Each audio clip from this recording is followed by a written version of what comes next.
Opa, meu nome é Cazé, mas pode me chamar de Correria.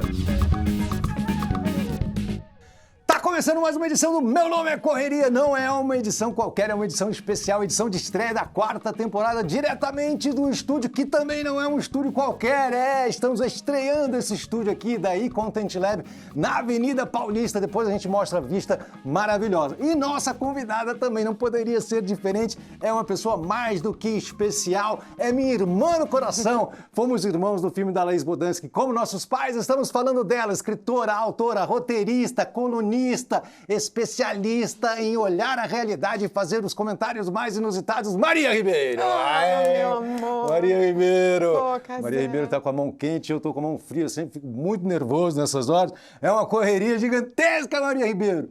Que bom que deu certo que você tá aqui. Que alegria. Você sabe que é muito doido. Você falando agora, a gente fez um filme juntos. Sim. E lá, você tava de ator, né? Nossa, era um sofrimento pra mim, uma dificuldade. Não, dificuldade nenhuma. Você arrasou. Desculpa, por causa não. que eu tava conversando com você, Não, meu. você Laís é arrasou, incrível. você arrasou. Só que aí agora, você falou... Só que ali a gente era um outro... Agora você falou, foi gatilho. Foi o gatilho? Porque você falou você pegou num lugar onde eu te assistia. Lá, no Como Nossos Pais, a gente estava tipo colega. Agora rolou uma hierarquia. Porque eu tô na minha sala de TV e tô te lembrando ouvindo você falar desse jeito que você fala, que é um jeito que sempre me fascinou profundamente. Porque tinha uma... Você é um cara muito inteligente. Imagina. E você sempre cheio de humor e debochado sem ser cínico, que é muito difícil. Então, pronto, já me declarei. Poxa, Agora vou achar os defeitos, tá, gente? Agora eu vou falar... Vamos começar com os problemas. Pelo amor de Deus. Não, porque quem entrevista aqui sou eu hoje. Meu nome é Correria. A gente está aqui para falar da correria da Maria Ribeiro. Como é que ela se inventou? Como é que ela forjou? Não existia Maria Ribeiro antes de Maria Ribeiro. E é justamente que a gente está aqui para que a gente possa aprender como é que a gente pode se forjar também. E forjar-se é um processo também que não termina, né? Que a gente está sempre se forjando. Maria Ribeiro. Como você se tornou Maria Ribeiro, então? Vamos começar. Não sei se essa é a melhor pergunta para a gente começar, ou se a gente começa para você definir sua correria. A gente falou de vários chapéus. São esses chapéus mesmo? Atriz, roteirista, autora, colunista? Eu acho que de humanas. De humanas. Tudo que é de humanas é com você. É comigo, entendeu? Eu gosto de gente, eu gosto de ouvir as histórias, eu gosto de contar a história, eu gosto do outro, eu acho todo mundo interessante, eu me emociono, então eu gosto. E gosto de aparecer. Então também é uma... Mas quando você fala assim, como é que você se forjou? Eu lembro muito pequena, vendo televisão e falando assim, cara, ou indo a balé. Meus pais não tinham o hábito de me levar no teatro. Teatro infantil e tal, não sei o quê. Mas tinha uma coisa de ir no Municipal ver balé. Uau! E Que cidade é essa? Rio de Janeiro. Então, ele era no Municipal, né? Então, assim, Incrível. Lago dos Cisnes, Copélia, não sei o quê. E eu lembro que aquilo era uma coisa que me sustentava durante dias. Eu tinha muita angústia, eu falava assim, cara, por que tipo, desde 6 anos, eu falava, eu ia à missa todo domingo, mas eu falava, não sei, não tô comprando muito essa história. Na igreja, você está falando? A minha mãe é muito católica, e eu ia, então tinha uma coisa assim... Sentido da vida, o que eu quero dizer sentido da vida. Me foi dado um negócio de família que a vida, o sentido é esse. Morreu, vai para o céu, a gente se reencontra, não sei o quê. E isso dá uma paz para quem acredita. E eu sempre, com muito pouca idade, eu falava, não tá batendo. Então, como que eu faço para entender por que eu tô aqui? Por que existe tudo e não nada? Eu tinha muita angústia. O universo, não sei o quê, eu era bem angustiada. E aí eu descobri que quando eu via um balé, quando eu tinha acesso à arte, ouvia uma música e tal, não sei o quê, a vida tinha sentido para mim. Não sei mais por se isso tem a ver com a resposta. Tem, claro. Assim, você começou falando, na verdade, da realidade que a sua família te apresentou, né? Olha, isso aqui, o mundo é isso aqui. Você sofre e tal, não sei o quê, É, consegue, você respeita Deus e aí consegue chegar no paraíso. E isso não te satisfazia, você precisou inventar uma outra coisa que sua eu família... acho, exatamente, isso. Aí eu acho que assim, eu sou a primeira pessoa da minha família a falar, quero ser artista. Numa família onde isso não existia. Não existia, meus pais achavam assim, foi o fim do mundo. Eles falaram, não, tudo bem, então você vai fazer uma faculdade. Quando eu comecei a fazer teatro, muito assim, tipo, igual eu fazia balé, jazz, inglês... Jazz é uma febre nos anos 90, eu sou de 7,5. Jazz. Minha irmã fez jazz também. Então, assim, eu fazia jazz aqui e teatro, mas era uma coisa... Quando eu peguei e falei, cara, vai rolar uma companhia de teatro a partir do meu grupo de teatro, meus pais falaram, não, uma atriz não existe. Atriz, não rola, não tem essa... Não tem ninguém da família que tenha feito isso, isso não é uma possibilidade. Isso não é uma profissão. Isso não é uma profissão, isso é uma possibilidade.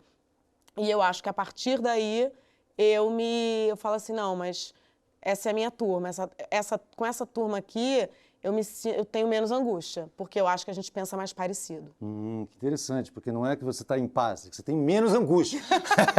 A angústia deu uma diminuída, mas pô, ela está sempre ali, movimentando, né? Sempre, até hoje. E a gente entende que a primeira correria que a gente vive é a correria da família, né, mano? Você entender onde é que você tá, quem é seu pai, quem é sua mãe, a relação com os irmãos. Você teve outros irmãos além de mim? Cara, que são as primeiras pessoas com quem você disputa espaço e tal, né? Sim, não, eu tenho 3 irmãos mais velhos com muita diferença, assim. Meus irmãos têm 12, 11 e 9 anos, do mesmo casamento, eu sou temporona. Então eu tive... Então era 12, 11, 9 você tinha? 12, 11, 9 e eu nasço. Que isso? Uau, bem diferente. É, bem diferente. Então eu tinha 3 irmãos mais velhos, mas ao mesmo tempo fui meio filha única, porque com muita diferença, os 3 super seguidinhos, mas eu mais sozinha, mas com tipo, as músicas que eu tenho, é tudo aquela música da Adriana Calcanhoto, eu ouço as músicas que o meu irmão ouve, toda a minha referência musical era de um dos meus irmãos, do Otávio. E qual é a correria da sua família, a geração de renda deles, como é que funcionava? A minha mãe nunca trabalhou. Nunca trabalhou fora da casa, né? Nossa, porque trabalhou pra casa. 4 filhos. 4 filhos, nossa, não. E hoje em dia eu vejo tudo de uma maneira tão diferente, assim, porque...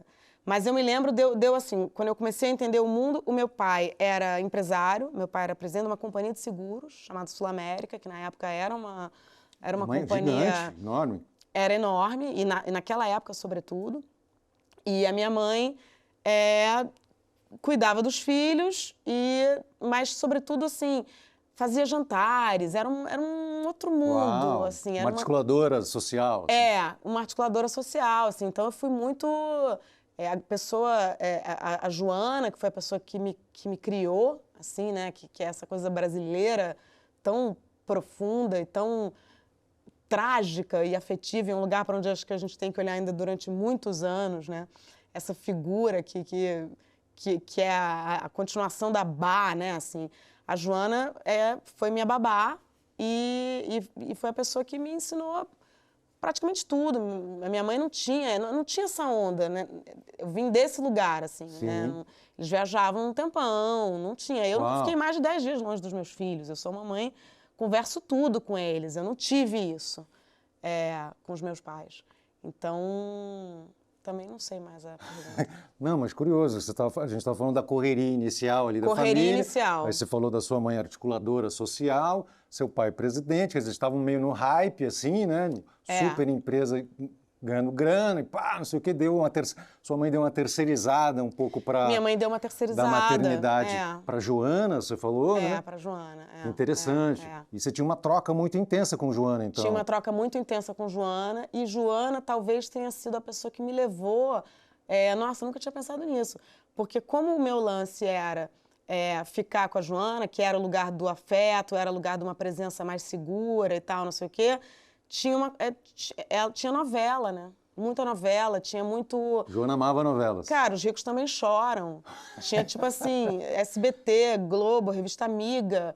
Era um lugar, para mim, de muito mais afeto e onde eu me sentia muito mais à vontade do que nos meus pais. Que tinham... Só que aí meu pai quebra. E quando meu pai quebra, também tem um outro momento que do qual eu também sou feita, graças a Deus, porque de repente eu tinha um esquemão e de repente eu não tinha mais o esquemão. Então, e o Mas esquemão, a companhia na verdade... quebrou? Não, meu pai Não, quebrou. seu pai quebrou. Meu pai sai da companhia e aí rola uma mudança de grana, assim, brutal na minha família. E aí é uma outra parada, porque aí foi a grande sorte da minha vida, eu acho. Porque eu comecei a entender um pouco mais. Até hoje estou tentando entender, mas eu acho que eu cresci num esquema mais bolha. Entendi. Quer dizer, no começo, quantos anos você tinha quando seu pai quebrou? Eu tinha uns 15. 15 anos. Então foram 15 anos meio de boa, vivendo num outro mundo, assim, apartado. Com muita angústia. Com muita angústia. Com muita angústia. Não sabia por quê, mas tinha uma angústia lá. Mas tinha um esquema que eu falava assim, que não me preocupava com grana, não me dava assim... Sempre fui muito... Ficava muito mal com a desigualdade, sempre tive uma coisa meio justiceira, que até hoje eu tento me conter, mas se eu vejo uma coisa na rua injusta, a minha tendência é me meter, assim, mas... Se você visse ali o Alexandre Moraes sendo ofendido, você ia entrar no negócio e ia falar, pera aí, pô! Sem sombra de dúvida, Cazé. Olha que triste, sem sombra de Difícil, dúvida. né? Olha, a primeira vez que a gente aborda esse assunto da família, do ponto de vista de correria, né? E é interessante, eu trouxe uma coisa para te dar, Maria. Que eu acho que tem a ver com esse momento. É intuição completa, né? Sim. Vamos ver, às vezes bate, às vezes não bate, tal. Se não bater, você joga fora. Joga ali do lado, depois eu pego tudo, não sei o quê, porque eu acho bem interessante. Mas eu falei, cara... Não, que você falou correria, eu fiquei pensando, gente, onde que eu vou juntar correria com a minha família? Porque eu não tinha muito correria, porque não tinha assim essa mãe que faz 200 coisas e cuida dos filhos e trabalha. Sim. É uma outra correria. A correria já estava meio estabelecida e você foi terceirizando as coisas. Mas olha, o que eu trouxe para... Fecha os olhos. Ok, vou colocar na sua mão. Vou colocar na sua mão e você abre, tá? Vamos ver se a intuição... Deixa eu tirar essa bolsa daqui, que é feio.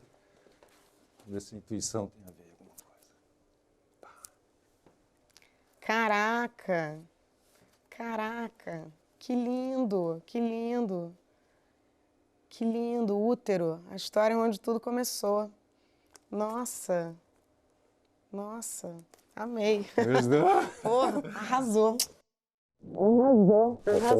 A jornalista da BBC. Gente, que incrível! E aí, quando ela teve 2 filhos, ela pirou na coisa da maternidade, na coisa do parto e tal, começou a estudar isso, virou uma doula e trabalha no sistema de saúde britânico, fazendo partos e tudo, não sei o quê, começou a pesquisar sobre o útero e aí, pá!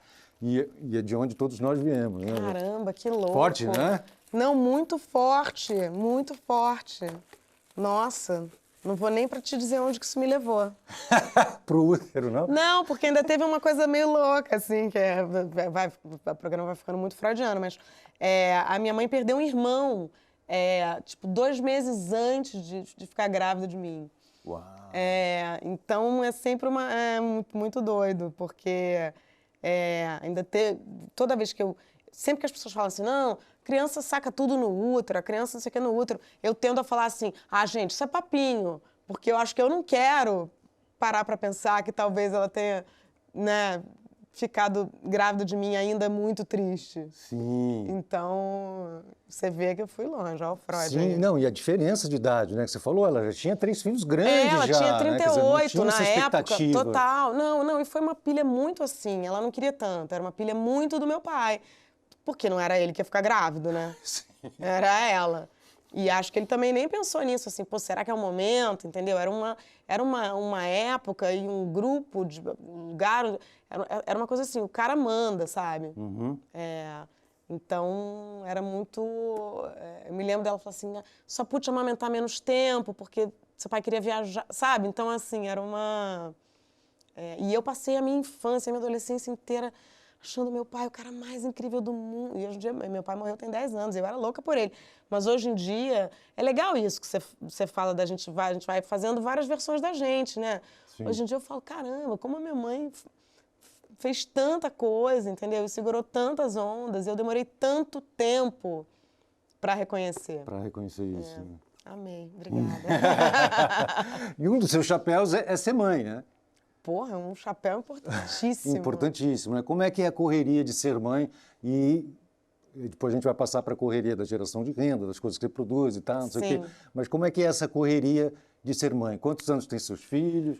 Cara, o João tem 20 e o Bento tem 13. Eu fiquei grávida com 26. Eu sempre quis ter filho. E é muito doido, porque hoje em dia é uma coisa que não dá muito para você falar, né? Porque é muito importante que a mulher possa decidir não ser mãe, né? E ninguém é menos mulher. Enfim, a gente está vivendo mudanças significativas e importantes. Mas eu sempre tive um lance com criança.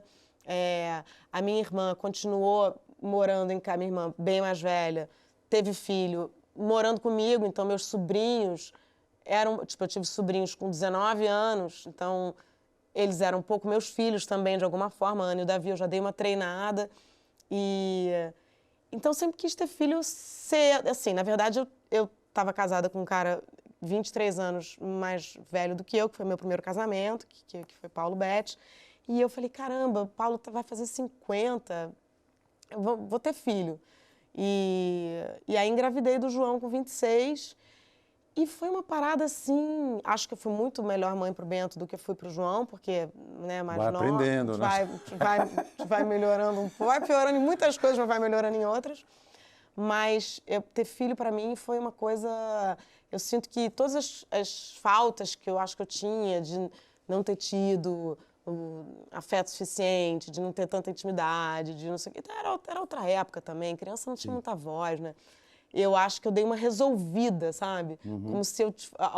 Como se sendo mãe deles, eu pudesse ser minha própria mãe também. Então, foi uma coisa muito emocionante e é uma parada que eu levo muito a sério. Eu levo muito a sério. Tanto que o João tem 20 e ainda os dois moram comigo. O João fica comigo direto. Porque, afinal de contas, 20 anos também não dá muito para chegar e falar assim, puta, 2 quartos, o cara já tem lá, né, a guitarra, o computador, os livros num quarto, não dá para ficar... O de 13 se divide, né, entre a minha casa e a casa do Caio, que é o pai dele, mas os dois ficam muito comigo e eu sou completamente apaixonada por eles. Eu fico putaça quando alguém fala mal de adolescente, porque eu acho adolescente sensacional. Eu acho que a gente aprende pra caramba. Eu acho que também você começa a sair desse lugar. No início, você quer muito ser amada, né? Ainda você quer sempre. Mas chega uma hora que você fala assim, pô, talvez para ele agora seja muito importante não me amar tanto. Super. Negação dos pais, né? Pra conseguir crescer. Mas eu tô falando isso, na verdade, eu não consigo. Na verdade... Não, a gente sofre, é difícil. Pode deixar aqui. Ainda por cima a capa é linda. A gente sofre tudo, mas é basicamente mas isso, é né? Eles precisam negar, eles precisam construir uma outra coisa, eles também precisam se inventar de alguma forma. Mas quando eles saírem de casa, eu vou ficar mal pra caramba. Qual foi o impacto que você teve na sua correria? Porque você estreou na televisão em novela cedo, né? Acho que em 94, 95 bem cedo, ali. bem cedo. E já era TV Globo? Já era Record? Já era TV Globo, era TV Globo. Pô, grande novela, coisa grande, sim, assim. Sim, então sim. você, pô, já estava com uma carreira já, né, com um norte muito bem apontado, com muitas exigências, muita demanda. Como é que foi ter os filhos e como é que isso impactou? Então, quando o João nasceu, eu estava meio num hiato, assim, profissional, né? Assim, eu entrei na Globo e aí eu fiz algumas novelas, e de repente teve uma hora que pararam de me chamar. E aí eu fui fazer teatro e conheci o Domingos Oliveira, que foi uma parada que mudou minha vida. E eu falei, nossa, isso aqui tá muito incrível, vou ficar aqui. E foi uma sorte, assim, que na época eu não me dei conta, mas depois eu falei, nossa, que sorte que eu não fui tão tragada pela TV e que eu tive essa oportunidade com o Domingos. E aí tive o João e falei, cara, agora eu vou ser mãe. Cara, quando o João tinha 4 meses, eu já estava de saco cheio de ficar em casa. Eu já estava de saco cheio de amamentar e só amamentar. Eu já estava achando um porre, eu já queria trabalhar. Eu gosto de trabalhar. Eu gosto da correria. Eu gosto de achar que não vai dar tempo. Eu gosto de reclamar. Adrenalina. Ai, que isso é exausto. Eu gosto de reclamar. Sabe assim, aquela que... Então, Então, na verdade, eu fui fazer uma peça, o João tinha 6 meses de idade, e depois eu vim fazer uma novela em São Paulo, o João tinha 1 ano, e a minha grande coisa era, vou trazer ele comigo. O lance é, vou trazer comigo. Então, tinha ajuda, sempre contei com ajuda, mas às vezes, eu gravava uma novela, aí eu vim para Record fazer uma novela aqui em São Paulo, que chamava Escravizaura, era uma segunda versão da Escravizaura, e às vezes era muito pegado, não sei o quê, e eu ia para o Rio, dormir, tipo, eu pegava a ponte aérea 8 da noite, eu fico até emocionada, eu ia dormir com ele, e voltava no dia seguinte. Nossa. Porque não aguentava, cara, sempre fiquei com muita saudade, assim. Gente, que cafona, né? Imagina, você já tinha vivido já quer dizer, você tinha também essa questão da sua mãe, da Joana, né, que você passava muito tempo com a Joana, que era incrível e tal, não sei o quê, mas cadê minha mãe e tal? Você tinha um receio de viver isso novamente como mãe. Cara, eu nem sei se era uma coisa tão nobre, eu acho que era egoísmo mesmo, era saudade, sabe? Tipo, eu falava assim, cara, eu não consigo, eu tinha muita saudade. Então, volta e meia, eu falava, que se dane, vou dormir pouco, entendeu? Vou gastar metade do salário na ponte aérea, mas quando eu não trazia, e ele ficou muito tempo aqui comigo, ele começou a andar aqui, o João andou na Praça Buenos Aires, morando em São Paulo. Paulo vinha também, enfim, e ajudava, né? Aquele termo que não pode mais falar, né? Paulo ajudava. Não, e o Paulo também é de uma outra geração, né? O cara tinha 50 anos ali nos anos 90. Não, tipo, quando ele viu o parto do João, foi uma coisa que ele falava assim, eu não sei se eu quero, eu não vi o parto das minhas filhas, porque o Paulo tem filhas da minha idade. E ele não tinha visto o parto das filhas com a Eliane Giardini. Ele falou, Maria, eu não sei se eu quero. Eu falei, não tem essa opção. Toma um negocinho aí, caguei. Lida aí, você vai estar. Você vai estar. E eu me lembro que eu tive uma coisa assim que era, parto demorou, né? E eu queria muito parto normal, porque não sei o quê. E ele falava assim pra mim, pede cesárea, super nervoso. E eu falava assim, eu tenho médico. Eu tenho médico, vai ser o que for, entendeu? E foi normal, mas ele estava muito mais nervoso que eu, porque ele nunca tinha... Sim. Ele nunca tinha visto. Nunca tinha presenciado. E é uma coisa mágica, né? Voltando à questão do útero, é tipo um momento mágico. Nossa. Você fala, caralho, que isso? Não, pra mim, vou te dizer, eu sou uma pessoa bem... não sei mais se hoje em dia é cética, mas assim, quando eu pari, cara, quando meu filho... Ali eu falei, Deus, ok, sentido, tá tudo certo. Incrível. Entendi. Né? Tipo, fechei com você. Essa correria de atriz sua, como você se prepara para os papéis? Como é que foi estrear já na TV Globo? Porque eu entendi que você fez um pouco de teatro, porque depois você conheceu o Domingos Oliveira. Pá, teatrão, assim. Não sei que tipo de teatro você fez ali no Rio de Janeiro antes de entrar na TV. Queria entender como é que foi a sua formação, como você descobriu isso, como é que você treinou e como é Maria Ribeiro quando vai fazer um papel, com pesquisa de personagem, como é que se organiza, como é que decora um texto, como é que... Esse tipo de coisa, né? Como é que... Então, eu comecei a fazer teatro na Casa de Cultura Laura Alvim, porque essa história também... Ipanema, Rio de Janeiro, Ipanema, é um centro cultural super legal, na praia, ali, na né? praia, Incrível, na Beira Soto, lindo. de uma mulher que era de uma família super aristocrata e que gostava de arte e que deixou a casa dela para ser um centro cultural, assim. A história da Laura Alvim é linda.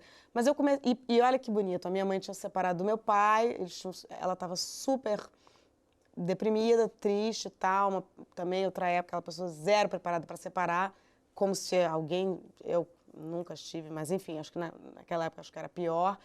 E aí ela foi convidada por uma amiga, que era diretora da Casa de Cultura Laura Alvim, que era a Estela Marinho, e aí ela falou assim, minha filha, tem um curso de teatro lá. Então eu fui fazer teatro lá, meio também, meio assim, ficar perto, eu acho, da minha mãe, E a gente começou a ter uma pesquisa muito intensa e fizemos um grupo de teatro que chamava Companhia de Teatro Atores de Laura, que é uma companhia de teatro do Rio de Janeiro super legal, onde eu aprendi também a fazer tudo, porque a gente fazia tudo, faxina, figurina, tudo. Então também foi um excelente se situa para mim na vida, uma grande escola. Mas quando eu fui chamada para fazer novela, tinha que escolher, ou você fazia novela ou você continuava. E aí, então, eu fui fazer novela. E depois da novela, eu conheci Domingos Oliveira porque ele me chamou para entrar no lugar da Maria Mariana no Confissões de Adolescente. E aí a gente se apaixonou um pelo outro, eu e Domingos. E eu acho que é meu tipo de drama, assim, o que eu gosto de falar, a Companhia Torres de Laura era incrível, mas tinha uma coisa mais física e mais formal, assim, eles tinham... E o Domingos tem uma coisa muito de... Naturalista. Naturalista. Que eu gosto, que eu acho que eu herdo até hoje. Então, quando você me pergunta como é que você me prepara para filmes, você viu como, assim, eu gosto muito de improvisar, né? Sim. Então, o que às vezes é um problema, porque tem continuidade, né? Então, para você montar uma cena, você tem que fazer 3 cenas do mesmo jeito. Então, se na hora que eu tô falando casé, na primeira vez, eu peguei no copo aqui, eu tenho que fazer 3 vezes falando casé, pegando o copo. Só que às vezes eu me emociono no meio da cena. E aí a emoção me tira desse meu né, desse lugar que é tipo, que eu tenho que lembrar. Então, assim, eu quero muito estudar, eu gosto muito de estudar o universo do personagem, de onde ele vem, qual é a dele e tal, não sei o quê. Mas não sou muito dessa preparação no sentido de que, putz, eu vou viver aquele universo ali, sei lá, se eu fizer uma assassina, vou fazer uma assassina. Eu acho que eu tenho assassina dentro de mim. Uhum. Eu acho que tenho tudo dentro de mim. Eu acho que todo mundo, eu acho que se você for, inclusive se você for conversar com um cara que fez coisas terríveis, em algum momento você vai se emocionar com o que ele vai te dizer, porque ele teve pai, porque ele teve mãe, porque ele tem um arrependimento, porque ele tem não sei o quê. Então, eu acho que eu busco sempre uma humanidade para defender as minhas personagens. E me preparo muito assim também, me relacionando com as pessoas, como a gente fez no Como Nossos Pais. Uhum. Tipo, eu quero ter intimidade com você. Porque se eu tenho intimidade com você, se a gente ensaia e você me conta um pouco da tua vida, né? A gente fez irmãos. Sim. Então, eu sei da sua mãe, eu sei da tua infância na Tijuca. E isso vai aparecer na cena. Por mais que isso não seja dito na cena, na hora que eu olhar para você, alguma conexão a gente vai ter, porque a gente trocou, né? Claro, com certeza. E para decorar, como é que é decorar texto? Como é decorar o texto e depois mastigar ele para ele sair natural, né? Assim, porque ainda mais novela, que deve ser uma ripa novela assim, é uma né? loucura, Tipo pastelaria, cara. né? Nossa, novela é puxado com essa quantidade. Eu acho que assim, ler milhões de vezes, e depois colocar na tua boca. O que nem todo autor topa. Então, também, tem pessoas que eu já sei que eu falo, cara, com esse autor talvez eu não vá trabalhar, porque ele não vai ser feliz comigo. Porque se tiver uma frase que seja escrita de um jeito que não vai caber na minha boca, por exemplo, eu não falo, eu estou aqui no programa do Casé. Eu falo, eu estou aqui no programa do Casé, a não ser que seja uma novela de época. Aí, numa novela de época, eu vou pegar uma embocadura daquela época e entender que naquela época as pessoas falavam de outra maneira o português. Senão, eu quero muito falar assim, gente, eu preciso ter verdade. Para eu ter verdade, eventualmente, eu vou mudar uma coisa ou outra, assim, para que aquilo... Porque eu acho que a interpretação, e não é à toa que se chama interpretação, é o texto interpretado por mim. Vai ser interpretado por mim de um jeito, por você de outro, por outra pessoa de outro. Eu tenho que trazer a minha verdade. Eu não acho muito que tenha personagens. Você estuda, você é figurina, mas ao mesmo tempo aquela verdade, a dor, é minha. Tanto que para mim, quando as pessoas perguntam assim, qual o grande curso de atuação que você acha? Eu acho que tem vários, mas eu acho que tem um que é infalível, que é a psicanálise, que é você se conhecer. Você faz terapia há muito tempo? Faço. Começou quando? Eu comecei com uns 20, eu tenho 47, 27 anos. Bastante, Sempre com a mesma pessoa? Foi Sempre mudando? com a mesma pessoa. Jura? Uau! É, dizem Até que- hoje? Até hoje. Ah, não acredito. É, dizem que não tá certo, mas, gente, Como assim, mano? Que louco! Incrível, hein?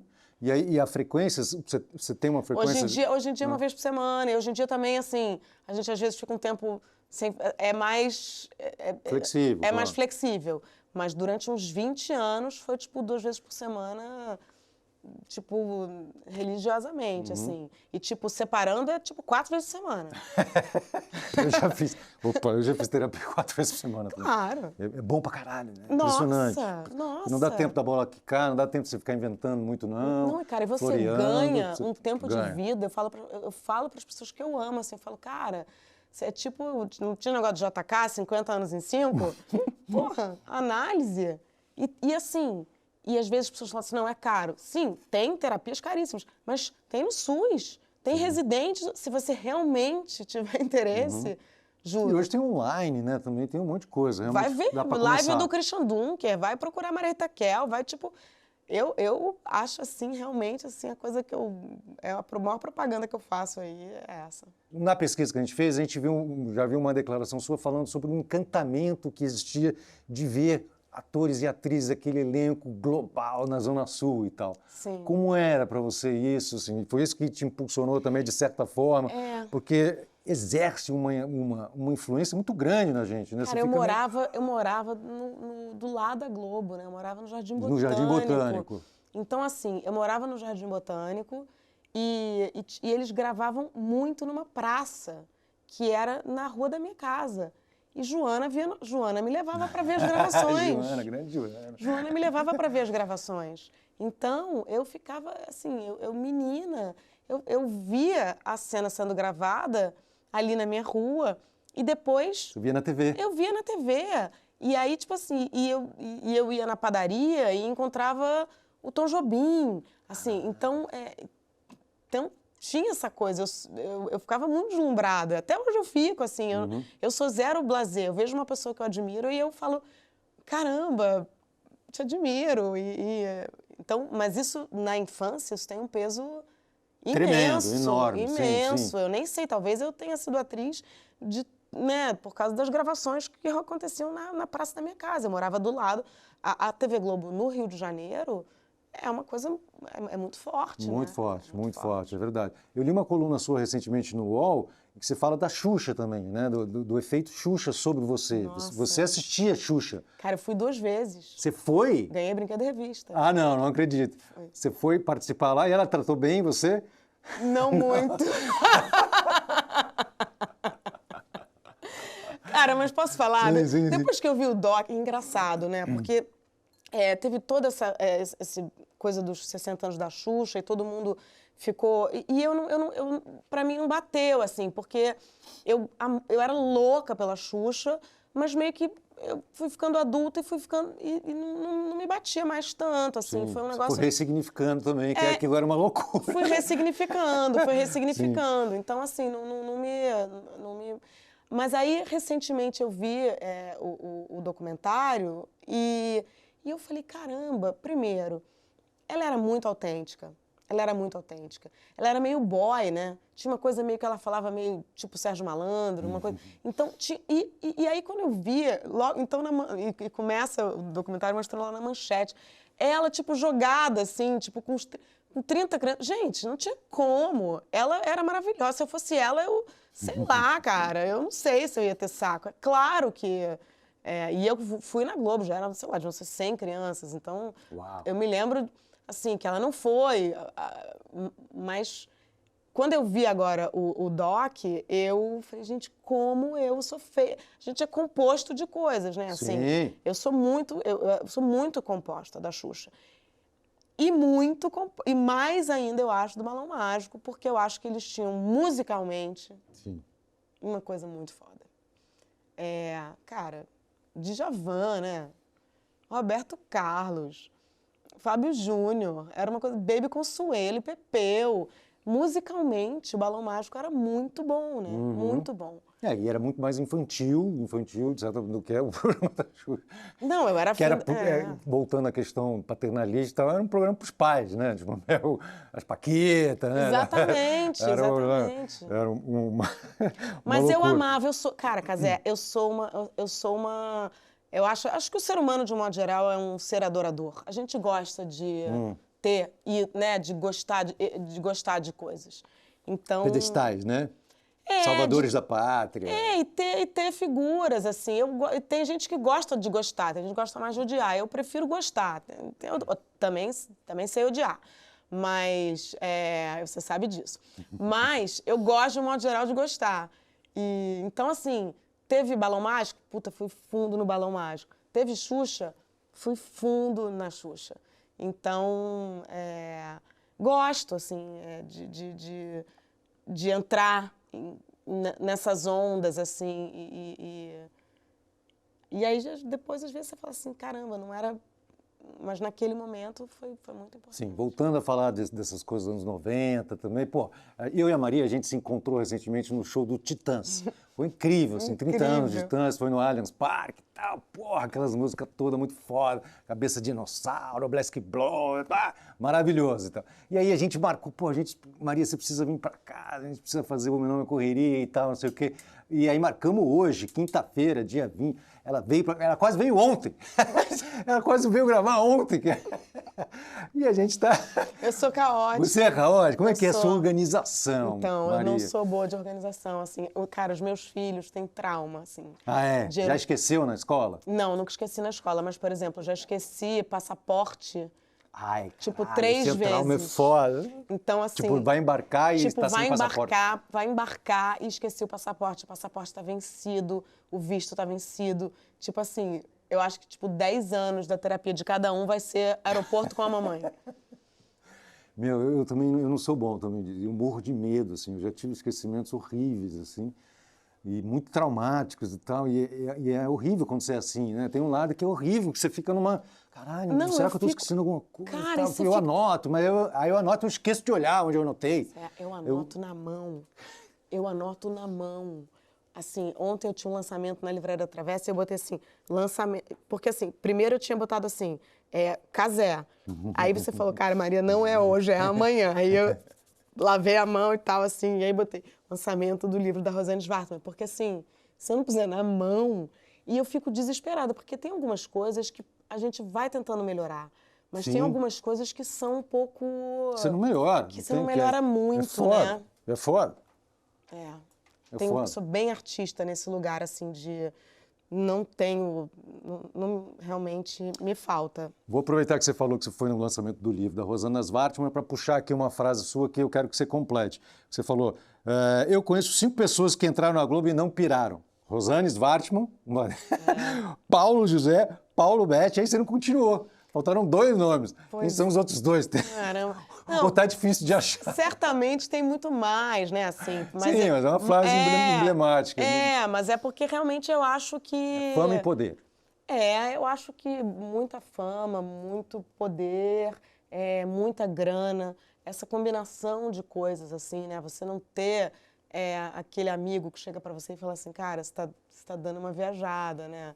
Então, eu acho que no Rio... Não, agora, se você vira o documentário do Balão Mágico, você fala assim, caramba, como pode essas crianças de 3 anos sendo colocadas ali, entendeu? No pedestal e, de repente, tchau. Termina. Nossa, tem uma cena que o Toby, que eu tô vivendo isso, né? Parece que o Toby teve que, durante 6 meses, nos shows, se despedir da plateia para mostrar o outro garoto que ia entrar no lugar dele. O cara tinha 13 anos, começou a ter espinha e falou assim, não, agora tá tendo... Então, e ele tomava remédio. Enfim, eu fiquei muito comovida e fiquei pensando como isso como isso é, né, cruel. Como isso é cruel. E com adulto também. Então, assim, você pega alguém, a pessoa de repente vai fazer todas as novelas e todas as séries e ganha campanhas, entendeu? Todo mundo bajulando, você tá no centro das atenções. Todo mundo bajulando e uma grana imensa, entendeu? E poder. Eu acho que é difícil. Acho que muito provavelmente eu também me deslumbrei em alguns momentos. Porque também tive momentos em que todo mundo falava assim, nossa, você é o máximo. E assim, eu, por exemplo, eu sou uma doida do Instagram. E eu sou claramente viciada naquela dopamina. Eu coloco uma foto e quero o coraçãozinho. E quero que as pessoas falem, nossa, você é linda, você é legal.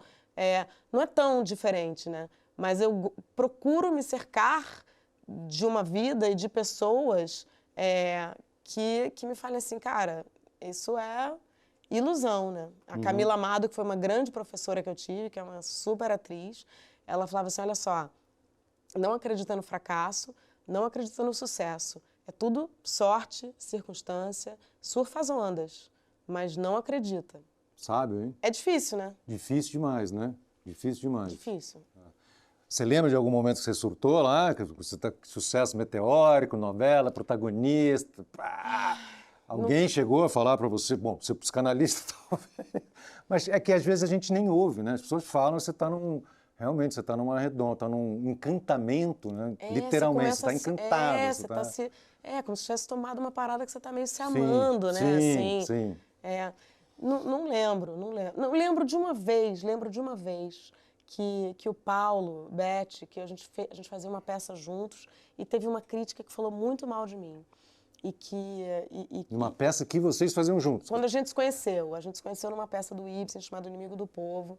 Vocês estavam juntos já? A gente tinha acabado de se conhecer, mas a gente começou a namorar na turnê dessa peça. Eu tinha 21 anos. E ele tinha? E ele tinha 44.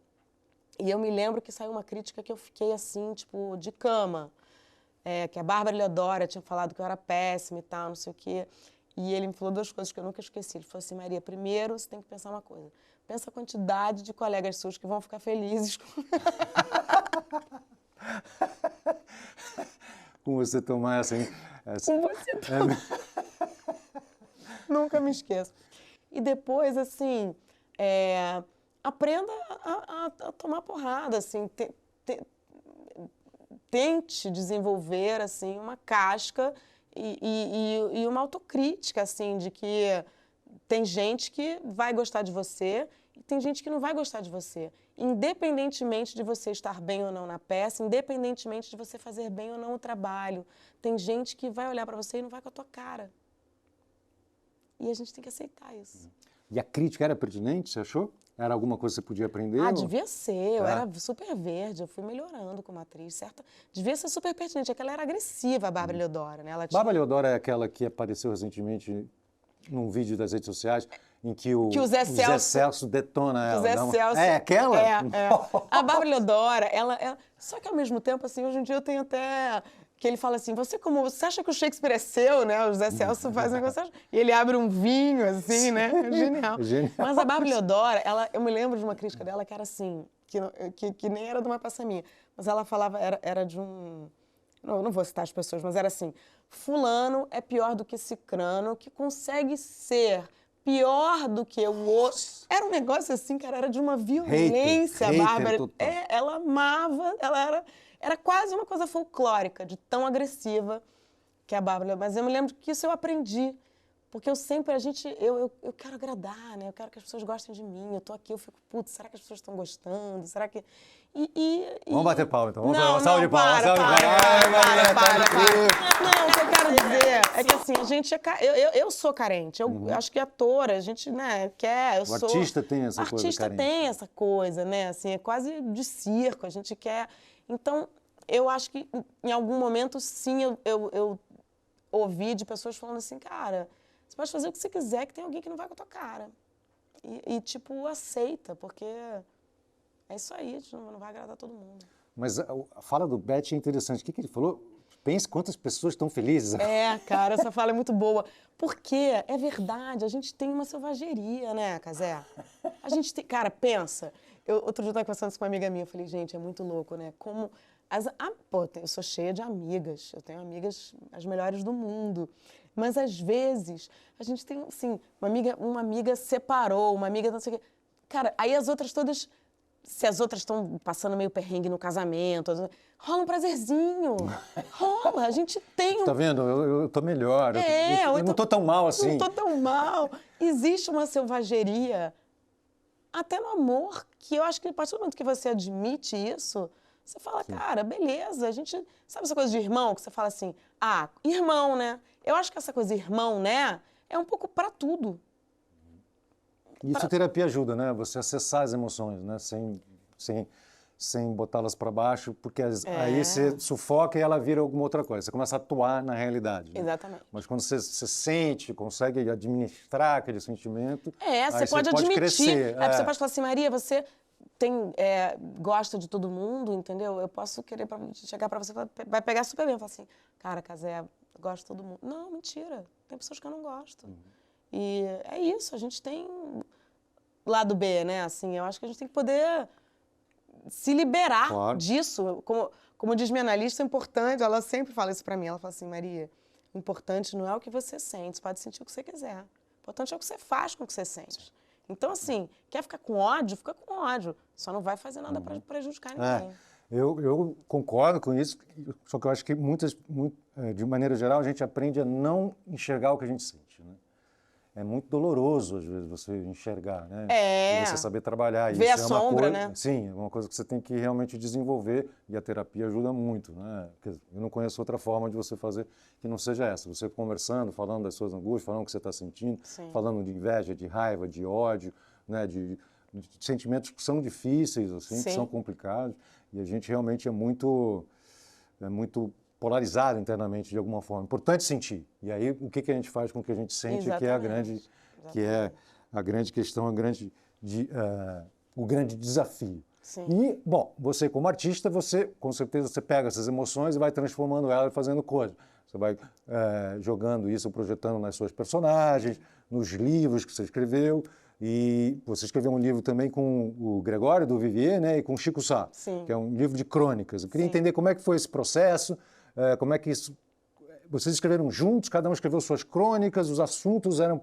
Conta um pouco pra gente essa experiência. Chico Sá e Gregório também, duas grandes figuras, né? Sim. Chico Sá chegou a trabalhar comigo, a gente chegou a trabalhar junto no Sociedade Anônima, na Globo, o programa que eu fiz. Sério? Ele era pauteiro. Mentira! Sim, ele fez uma pauta incrível lá, que era a Igreja Subliminar do Anonimato Purificador, em que a gente era uma igreja que as pessoas elas eram redimidas através do anonimato. Mentira, era muito legal. A gente fundou essa igreja. Nós fundamos a igreja. A igreja tem não sei se é CNPJ e tal, não sei o quê. Foi um trabalho que o Chico Sá fez de levantamento. A gente estava falando de como as igrejas conseguem angariar dinheiro sem pagar os impostos, tudo. Então a gente fundou uma igreja de verdade. Sim. Essa igreja existe. Então, o Chico Sá é incrível, o Chico Sá participou também do Notícias MTV, que eu fiz, ele era colunista, enfim. O Gregório eu não tive a oportunidade de conviver ou de conhecer, mas gosto muito do trabalho, sobretudo aquele dia que ele explodiu, aquele back lá na live do Instagram dele, ele falando, pô, os caras só vão dar pega lá nos caras que estão na periferia, tá aqui, tô fumando aqui, pô, quero ver alguém vem aqui na minha casa, aqui dou o endereço, sei lá, Joana Angélica, não sei o que é. Maravilhoso. Maravilhoso. Não, são duas figuras... Maravilhoso. Cara, isso foi um projeto de literatura que a gente teve, uma produtora baiana chamada Eveline Lessa nos juntou e falou assim, vamos fazer um projeto de literatura, vamos viajar o Brasil falando de literatura. Porra! Não, gênia. Agora, né? Gênia. E era uma coisa assim, juntar três figuras que escrevem, mas que ao mesmo tempo são pops, assim, né, que são... Que ninguém, porque às vezes a gente fala assim, putz, escritor, escritor. Não, eu, Gregório e Chico, a gente né, cronista... É um pouco assim, a literatura é o resto do chão, é uma coisa que a gente está falando do que aconteceu ontem. Então, a gente fez esse projeto durante uns 3, 4 anos, cara, viajamos assim, fomos para Portugal, fomos para o Sertão do Cariri, fomos para, desde, sei lá, do shopping mais playboy aqui de São Paulo até aí fizemos, cara, isso foi lindo, fizemos lá com o Sérgio Vaz, na Cooperifa, que é um dos lugares mais incríveis que eu recomendo de São Paulo, né? O Sérgio Vaz faz um trabalho, um grande poeta, e faz um sarau lá no Jardim Ângela, no Capão Redondo, que é incrível. Enfim, a gente foi para lugares incríveis e, no final das contas, a Todavia chamou a gente para fazer o livro. Porque, no fundo, a gente sempre abria, as pessoas falavam, como é que vocês aprenderam a ler? E a gente falava, a gente aprendeu... Como é que vocês aprenderam a gostar de literatura? E a gente falava, a gente aprendeu a gostar com uma coletânea que tinha na nossa infância que chamava Para Gostar de Ler. Eu lembro disso. Então, nosso livro é para copiar O Para Gostar de Ler.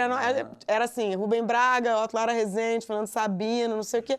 Eram crônicas. Então a gente falou, cara, vamos tentar fazer uma coisa que abra as portas da literatura para quem acha que livro é chato, que não sei o quê.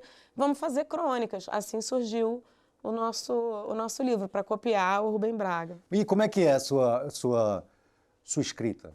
Silêncio, ouvindo som, à noite, de dia, a qualquer momento, lápis, caneta, computador, celular? É sempre na hora que acordo. Ah, é? É. Acordo. Essa tá fresca, você já... Só consigo escrever na hora que acordo. Mas o caderno tá do lado? No computador. Computador. Eu tomo café, volto pro quarto, fecho a cortina para fingir que o dia não aconteceu, para não ficar com ansiedade de que tenho que fazer coisas.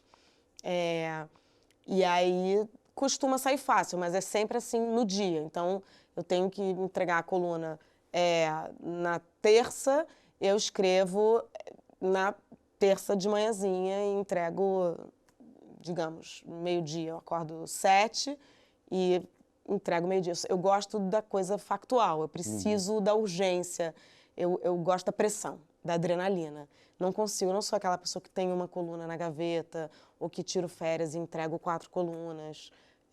Eu gosto de ver o que está sentir o espírito do tempo, assim, do que está acontecendo.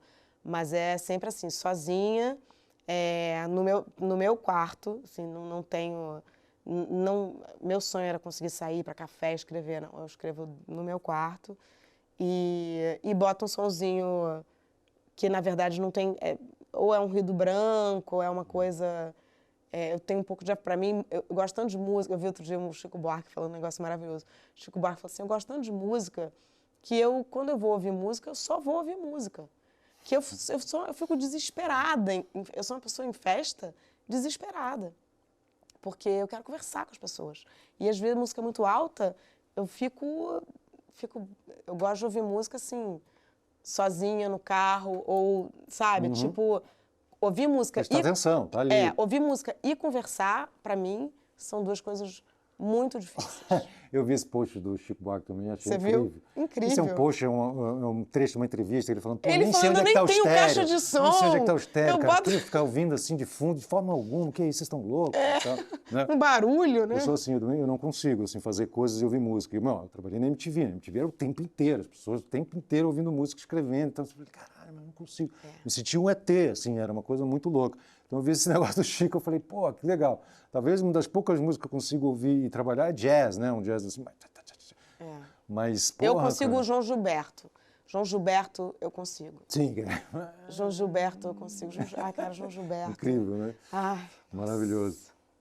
Deus, pra mim. Então é de manhã, tá. Só que o processo da coluna a gente sabe que não é que começou ali.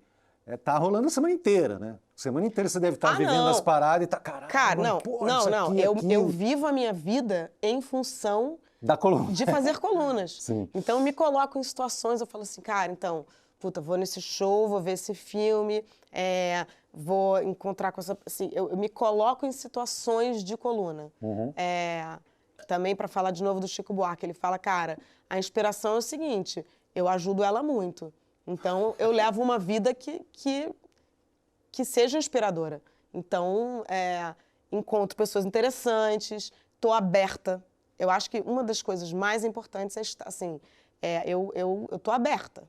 Então, eu falo com as pessoas, eu ouço as histórias, eu converso no táxi, eu converso com a pessoa no avião, eu gosto de... eu acho que às vezes a gente vai chegando em algum lugar, né, muitas aspas nesse chegando em algum lugar, e vai se encastelando. Então tem que ir, meu assessor, minha secretária, não sei o que... E às vezes, numa hora que você vai fazer uma coisa chata, resolver o negócio do CNPJ, você tem uma coluna. Se você tem gente para fazer tudo para você, você tem menos chance de coluna. Então, eu acho que, por interesse próprio, eu vou... Você tá na lida da vida ali mesmo. Você tá, Cara, eu tô. Né, você tá vivendo um negócio, Escutando sabe conversa dos quais são as outros. dificuldades pra você... Porque às vezes você tá, né, você ouve uma conversa de alguém que você fala assim, caramba, isso aqui, você...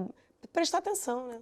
E as crônicas também? Você também escreve na parte da manhã? Escrever é sempre de manhã? Escrever sempre de manhã. Todo dia eu acordo e escrevo. Todo dia eu acordo e escrevo. Você escreve os sonhos também, as coisas? Você tem reminiscências ou não? Não, tem? infelizmente, eu precisava fazer isso. Esse meu lado Siddhartha tá muito...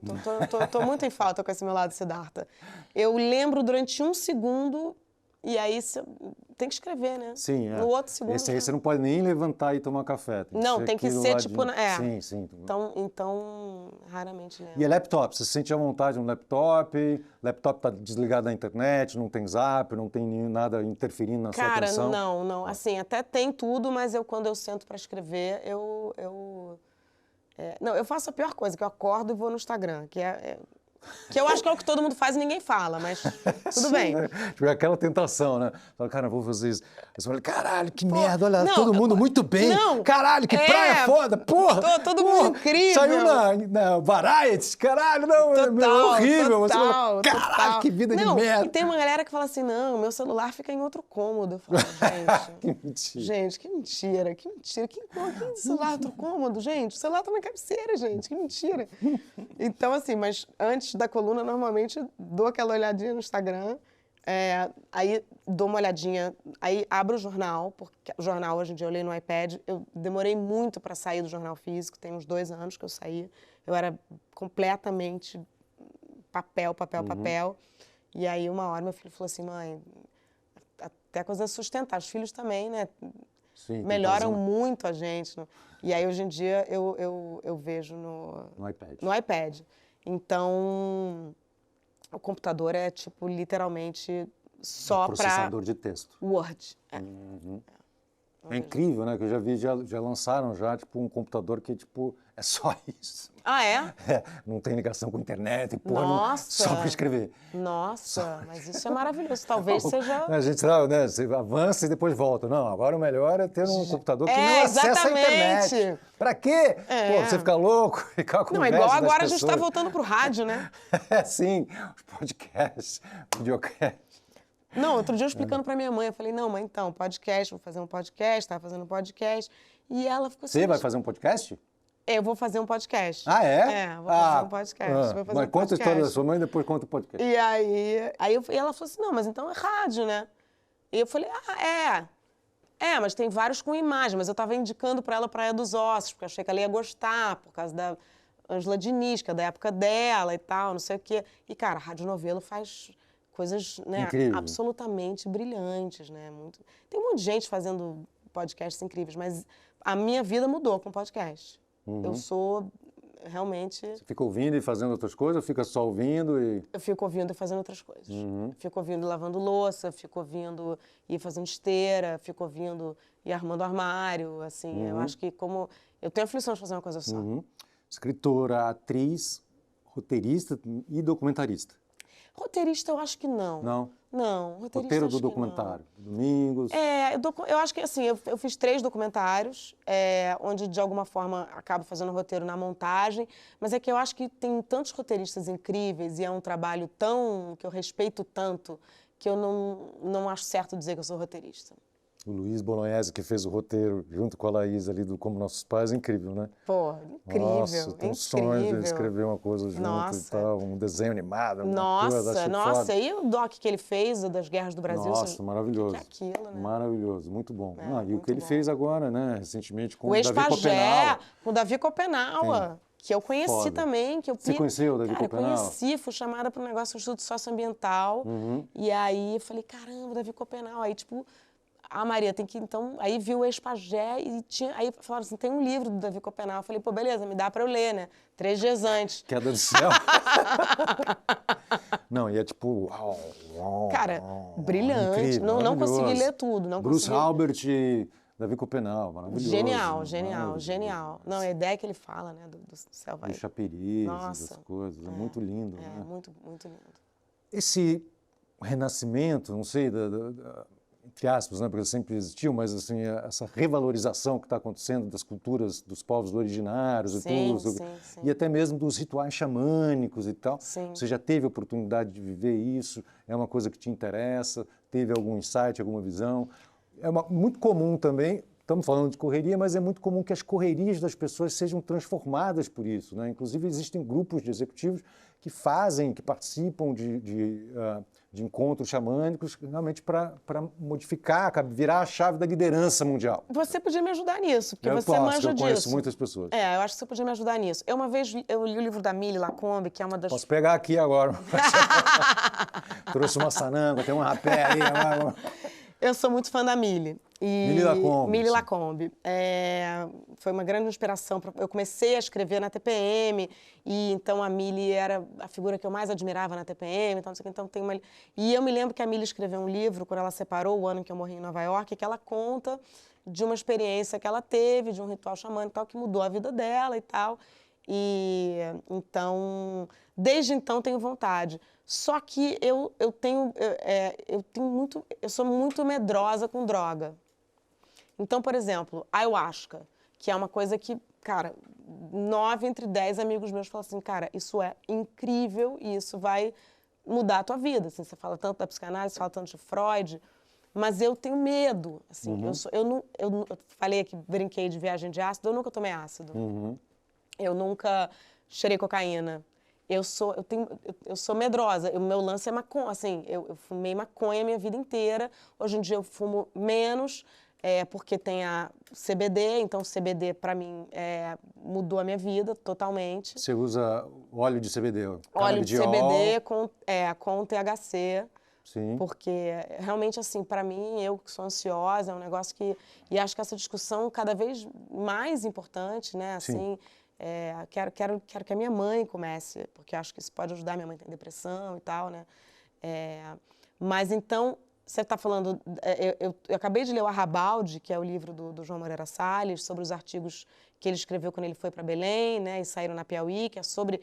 Eu acho que ele fala um negócio muito lindo. Ele começa o livro falando: a gente só pode amar as coisas que a gente presta atenção. Então, a gente só pode amar a Amazônia se a gente prestar atenção na Amazônia. A gente tem que ter a cultura da Amazônia desde a infância. Não dá para ser um negócio assim, é importante. Porque se eu chegar para o meu filho de 13 e falar assim, é importante... Já não é mais. Entendeu? Não é importante, é do caralho. Sim. Entendeu? É do caralho, é lindo, é forte. Então, quando você fala o Davi Copenaua foi um cara para mim que me levou muito para esse lugar. Há um tempo atrás eu fui para a Amazônia num projeto chamado Navegar é Preciso, que é um projeto da Livraria da Vila, que leva os escritores, e a gente fica uma semana, e eu fiquei... Maravilha. Não, você tem que ir. É assim um negócio... E é o meu grande projeto agora, é levar meus filhos para conhecer a Amazônia. Nenhum dos dois conhece. Eu acho que todo brasileiro tinha que ser eu acho que tinha que ser tipo assim, é proibido ir para os Estados Unidos sem conhecer a Amazônia. Tipo, vamos colocar essa lei, proibido. Vamos conhecer. E América Latina, mas enfim. Mas quando você fala de ritual xamânico, me vem alteração de consciência. E isso eu tenho muita gente na minha família com questões de depressão, ou bipolaridade, ou esquizofrenia. Então, eu sou alguém que tive durante muito tempo medo. Então, não sei se eu tenho coragem. Você acha que o processo de se tornar atriz tem a ver um pouco com isso? De você conseguir, não domar, mas você conseguir befriend, né? Fazer amizade com essas vozes, com essas coisas que a gente ouve, com essas duplas personalidades múltiplas? Eu acho que ser atriz tem a ver com sair de si. Que eu acho que é o que talvez um ritual como esse, assim, eu acho que descansar, né? Sair colocar, eu penso muito, né? Muito mental, fluxo mental. Eu sou muito mental. Medita? Chega a meditar? Não. Tô Fica tô olhando pra você e pensando assim, o Gazé falando assim, caramba, eu preciso ajudar ela, vou vou fazer várias coisas pra ajudar ela.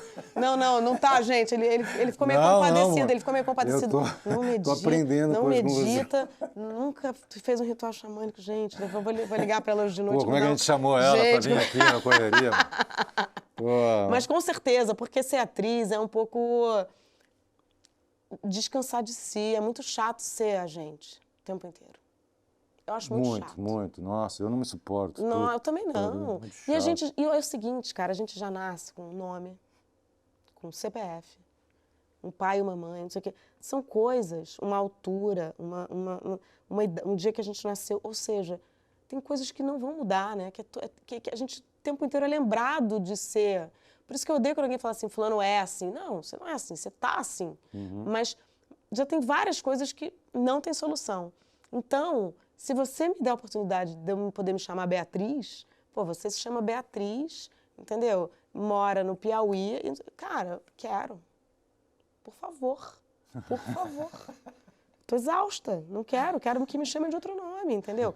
Porque aí é a coisa lúdica, eu relaxo. Pra mim, me faz muito bem, assim. A atriz me salva, a atriz me salvou, eu acho, sempre. Interessante, né? Você ouve vozes? Não, graças a Deus, Cazé, não quero ouvir vozes. É difícil. Não. Deve ser. Não eu lembro que eu posso. fiz uma matéria na Liga, né? A gente fez uma matéria com um menino que ele ouvia vozes. Bem difícil, assim. Não, mas Eu é vi um porque... super-homem falando com ele na televisão. É um sofrimento muito grande, porque você não tem... a loucura é um sofrimento, né? Nossa, Então. gigantesco. E eu já vi isso, eu tenho essa... Sim, você tem esse histórico na família, Eu tenho você esse viveu histórico, isso. Sim. Então, assim, durante muito tempo eu falava, meu Deus, será que isso vai... Agora eu já não tenho mais tanto medo. Eu falava, será que isso é genético? Será que isso em algum momento vai... então eu não posso tomar uma coisa... Uma vez até fiz um trip consciência, que era um programa do Paulo Lima, que juntava personalidades com cientistas, e era toda essa discussão de como hoje em dia é importante, de como tem microdose de cogumelo e como tem... uma discussão importantíssima. E ele falava assim, cara, mas se você tem um medo, se você tem um histórico, há que se cuidar. Sim, tem com certeza. Tem que... Com certeza. Né? Não é brincadeira. Não é brincadeira, não é só tipo uhul. Não. E é o uso ritualístico, né? Essa que é a diferença toda, né? A análise é uma conversa ritualizada, né? De certa forma, né?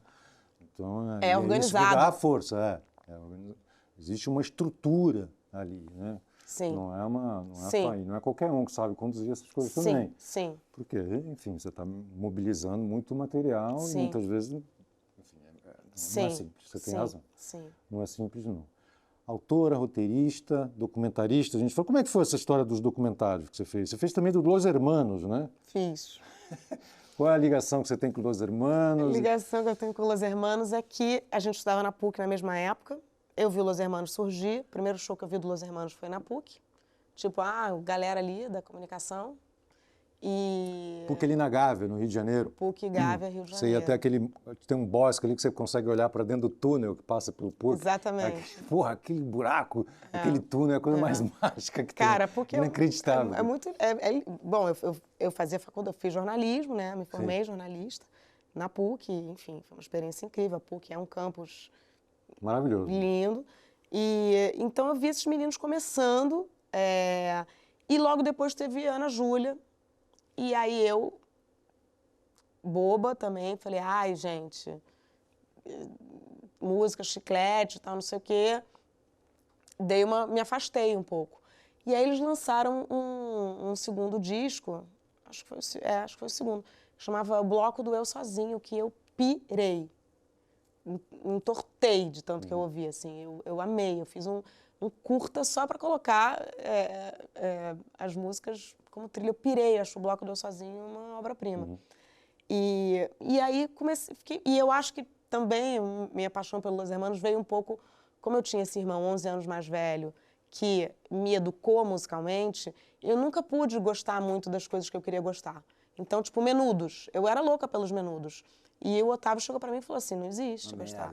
Não existe. Eu tenho uma dificuldade também com os gostos, né? Eu me sinto atacado, assim, quando... Não, o meu irmão era assim, não, vamos... É horrível isso, né? Poder as pessoas gostarem. O Otávio era assim, não, vamos lá, João Gilberto, Steve Miller Band, sabe? Tipo assim, não existe Menudos. Então, eu acho que essa coisa minha da fã ficou reprimida durante muito tempo, porque eu tinha que gostar dessas coisas que um cara 11 anos mais velho que eu gostava. E aí, o Los Hermanos, eu falei, caraca... E aí eu virei uma group, assim, eu ia em todos os shows. E um dia eles se separaram, eu fiquei arrasada. E eu falei, eu quero contar essa história. Tentar entender por que eles se separaram, tentar entender qual é o peso do sucesso. Porque eu acho que, claramente, foram caras que foram... Um estouro, né? Paul McCartney gravou música dos caras, não se fala. Então, Porra, acho que é uma... Foi incrível, mas é pesado. Sim. É pesado, assim, né? Tanto que o Marcelo, eles estão, né? O Marcelo tá em Lisboa, o Camilo tá lá em Lisboa, tá super na dele. Eu sinto que eles não têm mais muita vontade sabe?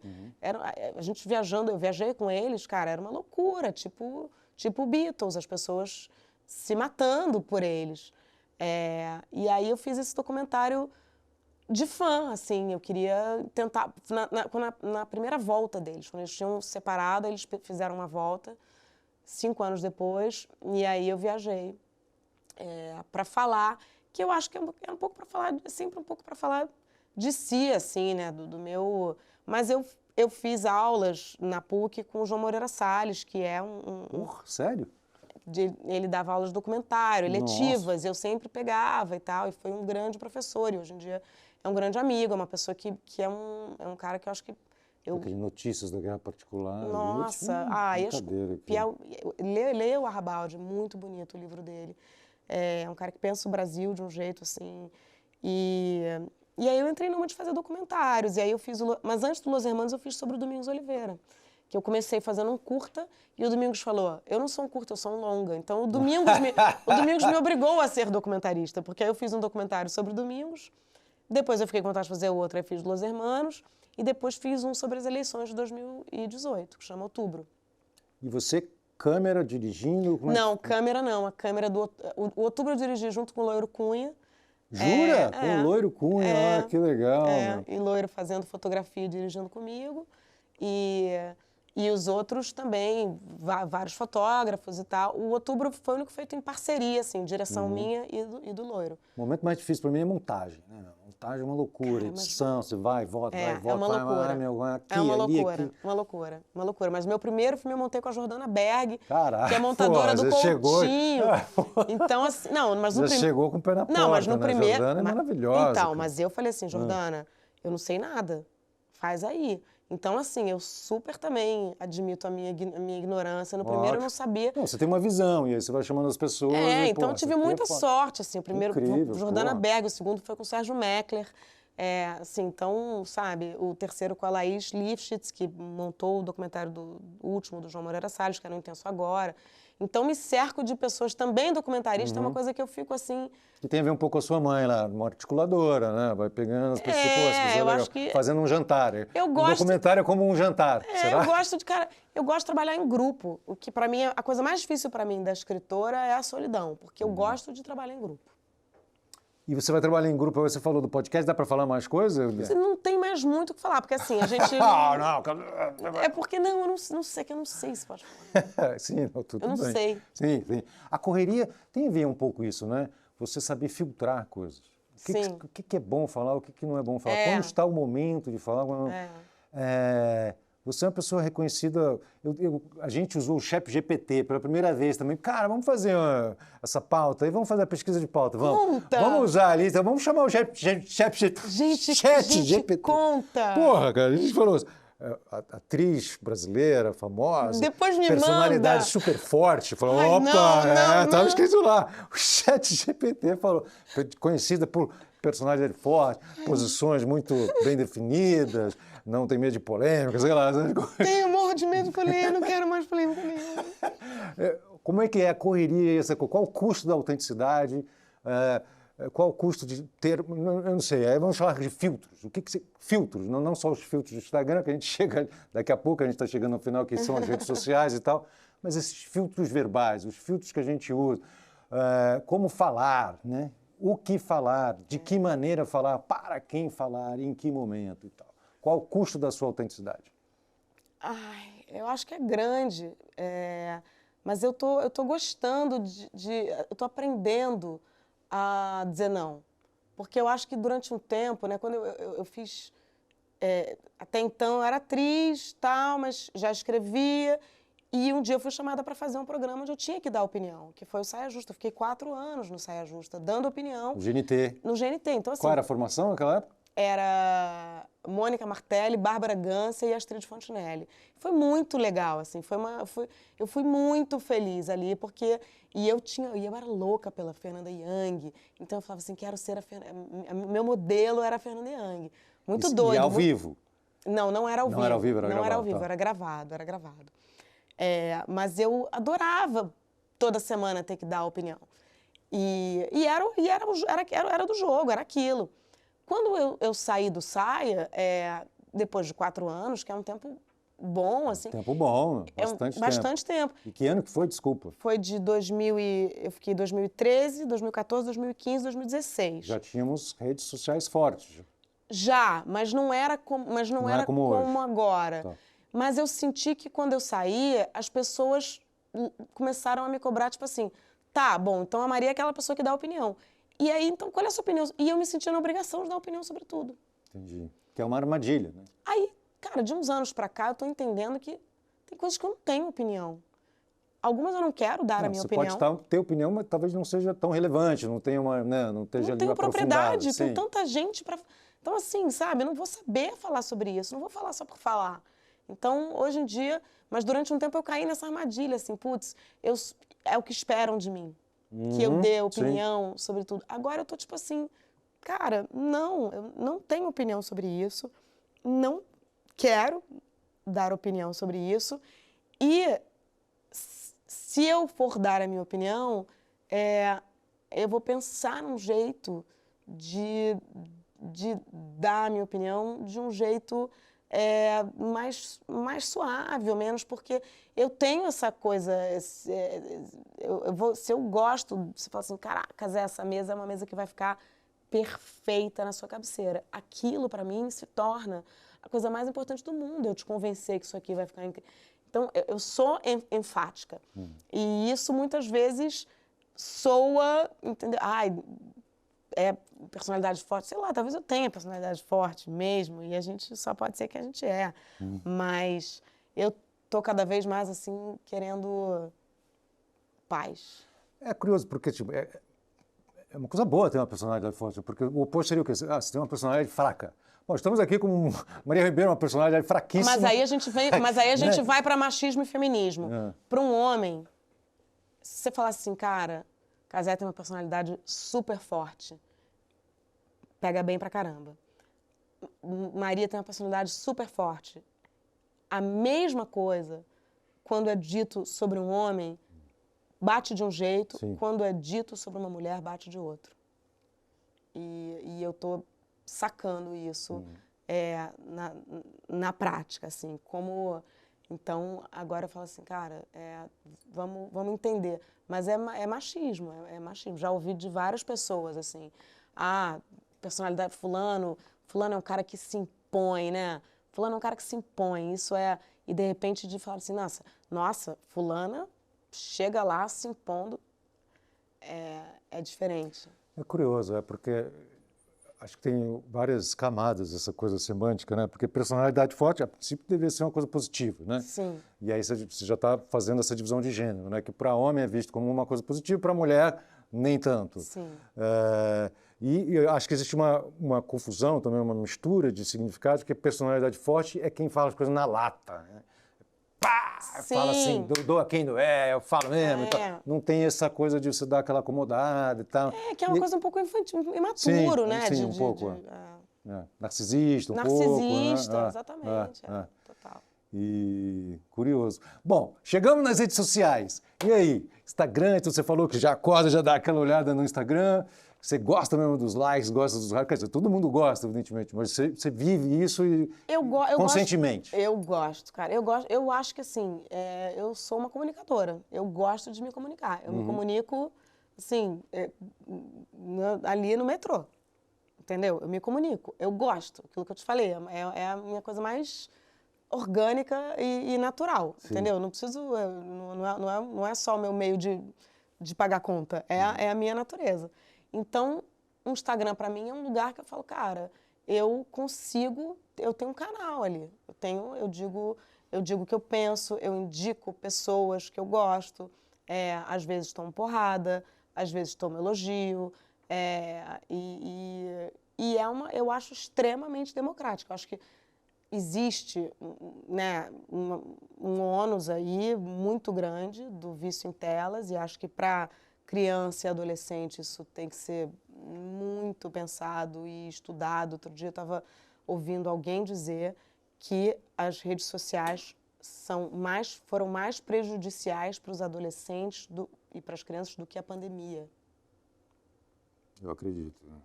Então é um negócio... E os dois juntos, então? Imagina os dois juntos. Então, assim, eu acho que eu não uso de forma equilibrada, acho que eu sou viciada, acho que eu não sou a pessoa para dizer como usar, não, tô na merda, preciso...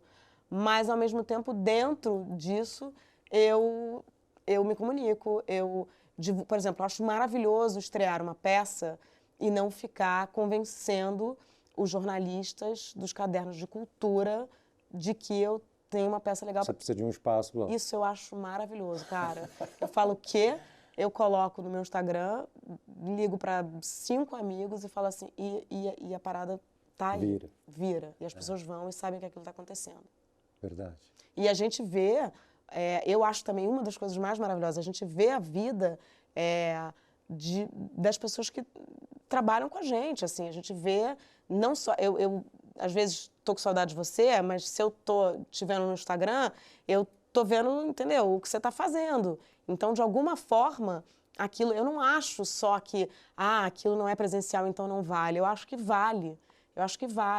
E acho que, assim, outro dia, uma garota que é super minha fã, que mora em Salvador, falou assim, queria muito que você me seguisse, não sei o que. Não. Então, eu tenho um Big Brother ali que eu tô escolhendo, e a curadoria é minha, né? Uhum. Então, são vidas muito diferentes que se você se propuser eu falo assim, cara, vou seguir mais perfis de indígenas, eu vou seguir perfis trans, vai entrar em contato com isso, coloca isso na tua, entendeu?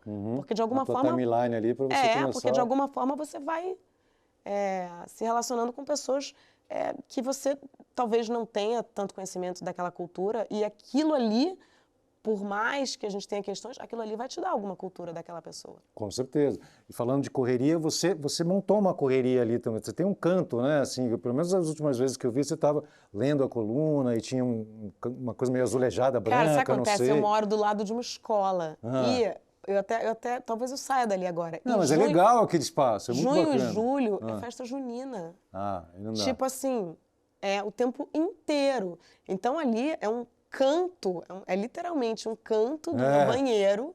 É um banheiro ali? É um canto do meu banheiro. Ficou bonito. Onde o som, porque eu tenho preguiça eu não sei, na verdade, botar legenda, que eu tenho que aprender a fazer, mas ali o som fica legal, porque é mais fechado e não tem tanto barulho da escola.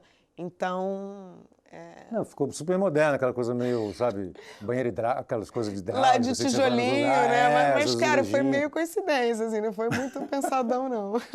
Maria, para quem ainda estava em algum outro planeta, não segue você ainda nas redes sociais, quais são os seus arrobas? Manda aí pra gente. O meu arroba é Maria A. Ribeiro. Maria A. Ribeiro, são 2 As. 2 As, porque eu sou Maria Amaral Ribeiro. Espero que você aproveite bastante Muito o livro, obrigada. depois você faz Amei, comentário irmão. lá para dizer a pessoa que você foi achou. meu irmão, me dá um livro chamado Não Útero, entendeu? É de onde nós viemos. Exatamente, não viemos do mesmo, né? O espermatozoide, né? A gente... Não, mas é o mesmo útero. É o mesmo útero. Uma salva de palmas, Maria Ribeiro aqui. Muito obrigado, gente. querida. Foi Obrigada, muito legal. muito obrigada. A gente está muito feliz com essa estreia, muito contente. E muito obrigado por vocês acompanharem a gente. Vamos nessa. Até a próxima. Valeu.